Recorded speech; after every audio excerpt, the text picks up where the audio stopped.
Welcome! Today we're going to get into Zul'Farrak. This dungeon is a major point in the current leveling meta for those seeking to grind ludicrous amounts of XP per hour. For many first-timers, this dungeon may end up exposing your group's weak points, especially if you have been spoiled by all the mindless AoE grinding and SM before getting to this point. The most important concept to keep in mind when running this dungeon is that the vast majority of these mob groupings are randomized. There are other dungeons where this occurs, but this is by far the most noticeable one. The most important mobs to keep an eye out for are going to be the Witch Doctors. These trolls will drop healing totems that need to be accounted for in terms of required DPS and dealt with whenever possible. Ideally, you want to be able to out DPS the amount of totems that can potentially spawn, which is one per Witch Doctor at any given moment, because depending on the size of the pull, you may not have the luxury of being able to get in range of attacking them yourself. Now you can see I'm able to do it here, but I do take quite a bit of damage running around this group. I'm also focusing specifically on these ranged mobs, trying to make sure that I have all of them. Now this is a relatively conservative pull.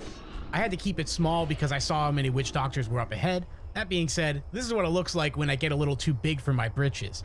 So always make sure to look ahead and count the number of Witch Doctors, just so you can avoid being in this situation like I am here. So now that I've learned my lesson, I'm going to take it nice and easy this time around, make sure that I account for every single mob. I might even mark a few just to play it super safe. And normally what I want to do is pull that right side, and the last pull that you just saw, I actually did get that group and the one behind it. I was trying to go really big. This time around, nice and easy. We'll do a guaranteed easy kill here, and I'm just going to pull them all to this one corner. This is actually a really nice spot. You could do this pull 2 times in a row if you really want. Bring them all the way back here. I'm going to show you the other spot that's right up ahead. Now you'll notice that I use iron grenades, and I really like using them in these dungeons because instantly stunning a mob, even if it's just for a split second, is actually pretty huge. A lot of times you can use that to get distance while kiting. I'll show you that in a minute. But also you're just interrupting them from hitting you, which buys your healer time. It really makes all the difference. So on this next pull, I kind of chump out a bit. I definitely could have pulled another pack of mobs right there, but I'm still kind of taking it easy after that wipe. Now this little statue thing on the left of me there is not as good as it looks for LOS, so I like to bring them all the way back here. It's just a much safer spot, and it also gives you more room to work with. As a good rule of thumb, you're almost always better off using a large structure that is connected to multiple things than you are a single isolated structure. For some reason, things like trees are single isolated structures, and even that statue, the LOS can get a little weird, and it's not as reliable. So you're kind of in this trial and error stage where you just find out the hard way that most of them do not work. So the next LOS spot is the doorway right up ahead, and this trend pretty much continues through every dungeon that you ever do. You're always looking for doorways and corners in order to line of sight. Sometimes you can find these cheeky little spots, but not usually. So in this pull, I decide that I'm going to go a little bigger, and I pulled the rare back there, Zelrus, and he is kind of annoying to deal with. I'm not sure if I'd ever recommend bringing him into an AoE pull again. Mainly because it's usually never a good idea to introduce variables that are seemingly random to your group. For instance, what he's going to do here is hit me with that net, and every time you get hit with a net, you'll see range mobs like to fan out. And that just creates an issue. Luckily, they're still in range here, but sometimes they can fan out in the most awkward directions and just ruin your entire pull. Now you can prevent that by using Blessing of Freedom, but it does require preemptive knowledge, which in this case I didn't have. I had no idea he was going to use that net on me. And like most pulls in this instance, you're pretty much stuck on totem duty and just making sure that the ranged mobs aren't getting away from you. It's not too bad other than that. Anyway, here I am complaining about the sheer number of Witch Doctors that we have gotten on this run. I've literally never seen it this bad before. Every one that I've done after this, totally fine. But this one, literally 4 around this fountain. It's actually mind-blowing. So what that means is I can't go too crazy. I want to pull these other groups. I really like to go big whenever I can. But the Witch Doctors really keep you in check, and they keep you honest. So what are you going to do? Oh, that's right. I know what you're going to do. You're going to smack more totems. I hope you get used to it because that is what you are doing for hours and hours on end when you run this dungeon and you decide you want to AoE it. It's just disgusting. But aside from that, it's actually pretty fun. Like, this is really the only dungeon where you do it. Most other dungeons are extremely straightforward, whereas this one likes to throw a little curveball at you from time to time. Now, this next spot up ahead, most people probably skip this pack. I actually think it's worth the time to just run in here and snag it.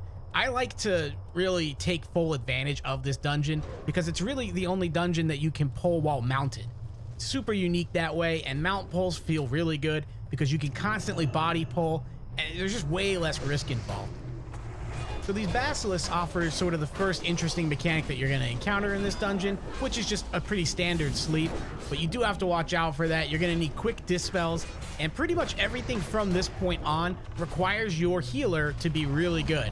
And if you have, say, a druid healer, you're at a massive disadvantage because they won't be able to dispel the tank. So you need a paladin or a priest ideally. Since you're a paladin, I almost always like to run with a priest. That way I have more gear options. It's kind of like stacking your group, but without actually having to do it. That being said, if you have another paladin, 2 blessings is great. You can't go wrong.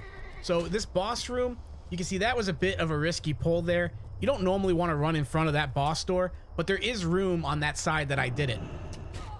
And since I was able to run past him and pull everything, we're actually able to clear the room out nice and safely.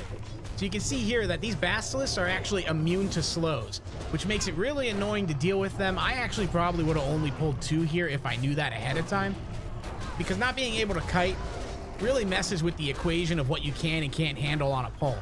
You're relying pretty heavily on your healer when you're stuck in a situation where you cannot kite. Luckily, you can see my healer here is just cleansing hexes and sleeps like it's nothing. So that's always really nice to have in your group. But okay, so I know what you're really here for is, tell me about the XP. How do I get it? Zombies. Everyone probably knows by now that you are killing lots and lots of zombies. The question is, how do you pull them all properly? Now, ideally, you should have someone help you. But if you cannot rely on people in your group to do it properly, you can just do it yourself.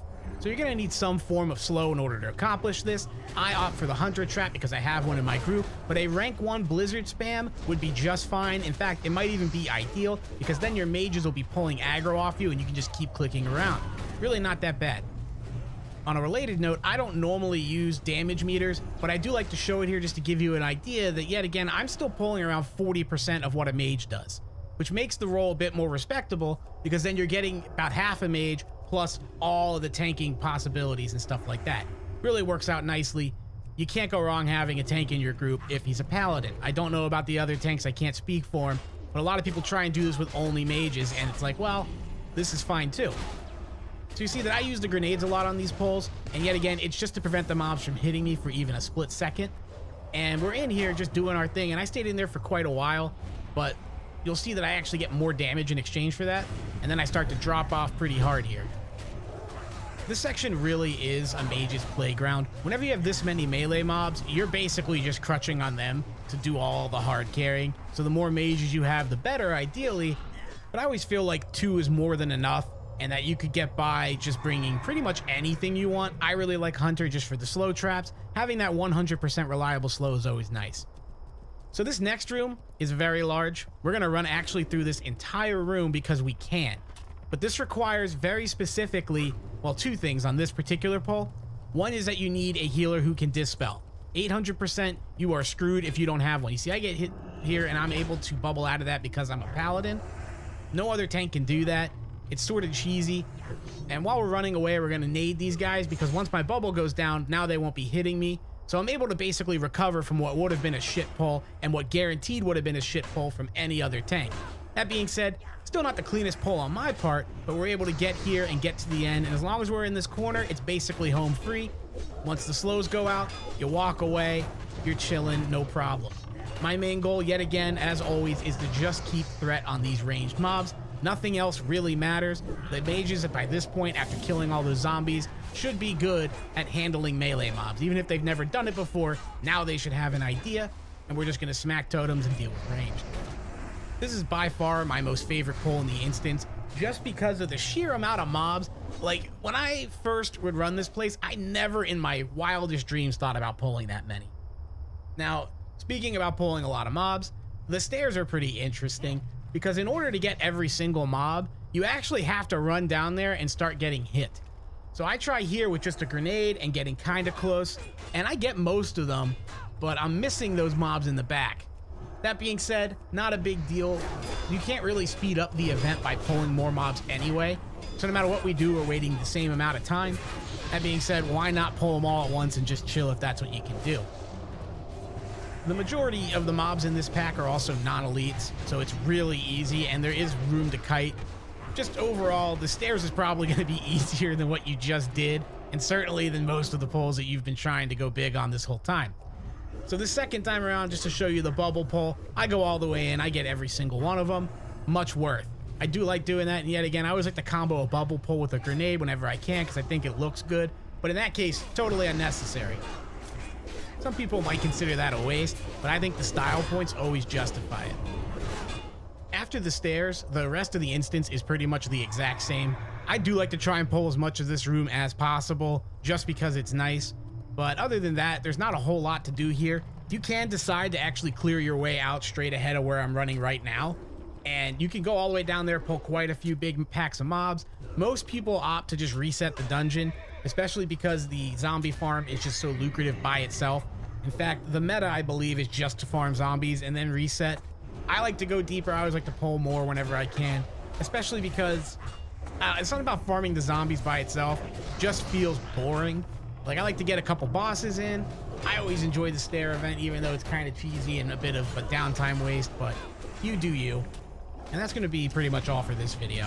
If you watch this long, thanks for sticking around. Let me know if there's anything else I could do to make my channel more interesting for you, or anything that you feel like I'm not covering in these videos. But in the meantime, have a good one.